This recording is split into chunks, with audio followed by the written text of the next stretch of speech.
Prison overcrowding. No one can stop this. Sounds like the mafia. I'm above the law. So will Tekashi 6ix9ine end up in state or federal prison? And what is the difference between the two? It seems our rapper is spiraling towards prison right now. He's got 3 court hearings this month. He's got misdemeanor assault of a police officer. He's got misdemeanor assault of a teenager.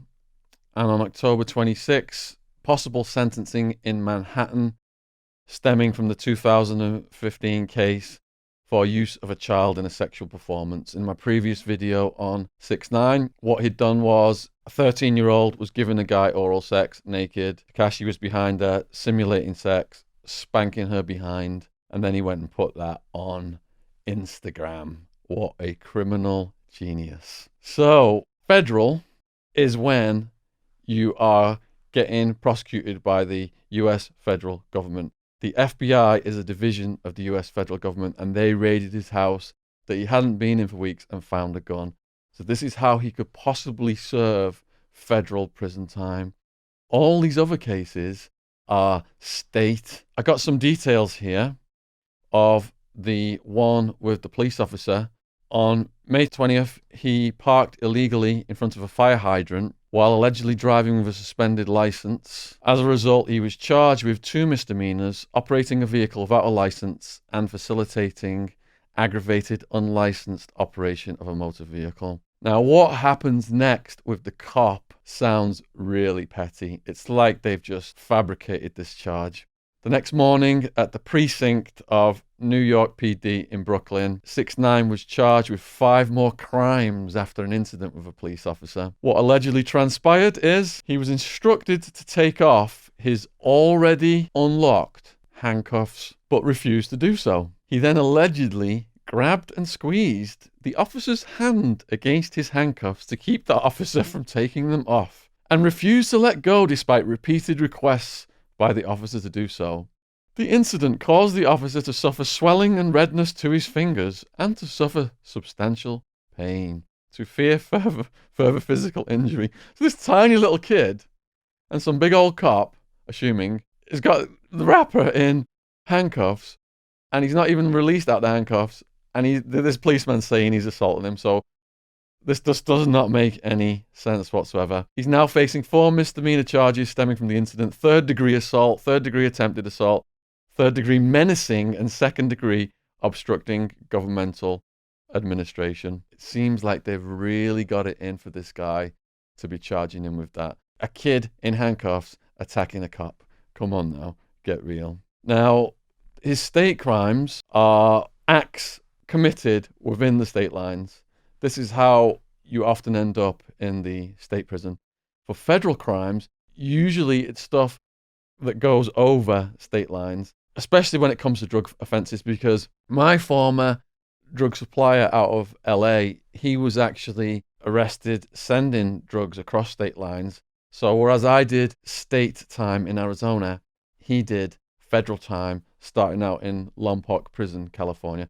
But just to give you a very clear idea of specifically outside of the drug crimes, what offenses will put you in a federal prison: mail fraud, aircraft hijacking, carjacking, kidnapping, bank robbery, child pornography, credit card fraud, identity theft, computer crimes, federal hate crimes, violation of the Federal Racketeer Influenced and Corrupt Organizations Act, known as Rico, which the state came after me with their own version of that, obscenity, tax evasion, counterfeiting, violations of the Espionage Act or the Patriot Act, illegal wiretapping, art theft from a museum, damaging or destroying public mailboxes, electoral fraud, immigration offenses, and since 1965, in the aftermath of the President John F. Kennedy assassination, assassinating or attempted assassination of a president or a vice president. There are 3 tiers of hell in the prison system, and the federal system is the system whereby the government has got the most money. At the high end, they've got what's called club fed. This is where they put their political buddies.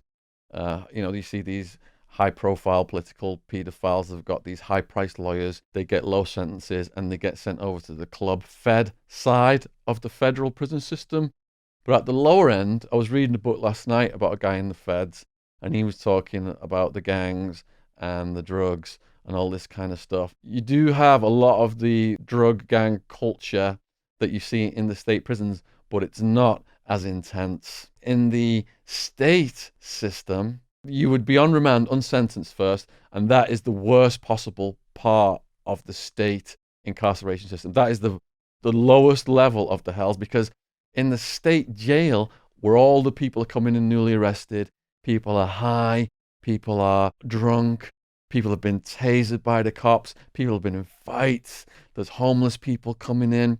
It's just complete and utter absolute mayhem.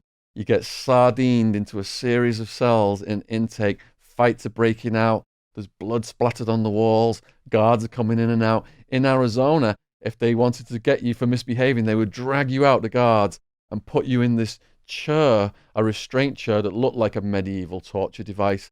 And I saw people in these black chairs with spit hoods on their heads, just rocking back and forth, making these shrieks and making these creepy noises. Once you get through the intake of the county jail, then you get assigned, depending upon your security level, to a unsentence facility. In the beginning, I was in medium security, then over to maximum security. It's just drug and gang infested mayhem. I had to get used to the sounds of heads getting bashed against toilets, bodies getting thrown around, people on stretchers who look like they're getting taken out, who look like they were dead. Now, once you're sentenced, you go over to the prison system. That's the difference between jail and prison in America.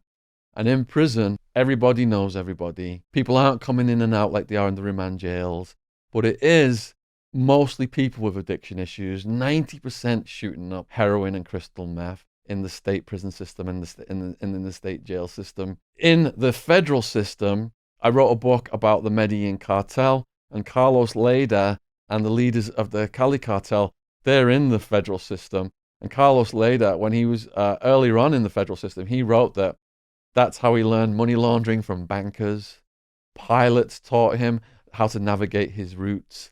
Accountants taught him ways to hide money and all this stuff. It was like an educational opportunity for him because there were so many well-educated prisoners in the federal system to impart this knowledge. In the state system, 2/3 of the prisoners couldn't even read or write. There was a point where I was assigned to teach guys how to get the basic maths and English skills to do the GEDs. Some people brag that it's a much better class of prisoner in the federal system. You've got people like activists and mafia dons, Sammy the Bull, John Gotti. They ended up in the federal system. Sammy the Bull's son was in Arizona State, and he hated the state system so much he petitioned the court to try and get moved over to the federal system, but it wasn't granted. So in the hierarchy of the three systems, county jail is the worst, it's the lowest, it's just mayhem, violence and drugs. People are more settled in the state prison system where they go when they're sentenced. And if you do end up in the federal system, and I ended up in the federal system at the end of my time because I was in federal deportation. I was the only English guy in there. It was mostly Mexicans. Arizona loves arresting Mexicans, and the food was a lot better. The communication from the guards, they weren't talking to me like I was an animal, which was a surprise. In the state system, they're talking at you like you're an animal. The money that the feds had, the conditions were better than in the state system. I'm not saying it's a holiday camp, not saying it's a luxury place, but I would rather be in a federal prison than in a state prison just because of the conditions and the resources and the way that the guards were treating me. Now, with 6ix9ine, it looks like he's heading to the state system like Bill Cosby. Bill Cosby's worth $300 million. Tekashi's only worth less than $10 million. I know it's a big difference, but he'll still be able to throw his money around and influence people in there. And if he posts bail, he might even skip the whole time in the remand jail, unsentenced, Rikers Island. He might go straight over to the state prison where you go when you're sentenced. And that would be the smartest thing for him to do. And when he gets in there, he might be put in a section where the other prisoners can't get to him, PC'd up, or put in lockdown because of his high profile status and because of the nature of his crimes. If the sex offense sticks, he's definitely going to be separated from the general population. But even where he goes, the guards might be trying to play games with him. Prisoners over there might be trying to get money out of him.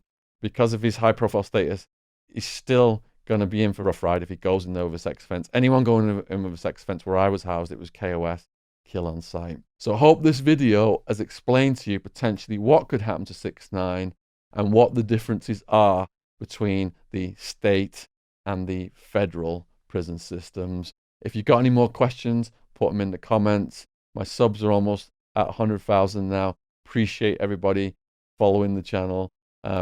Cheers from London.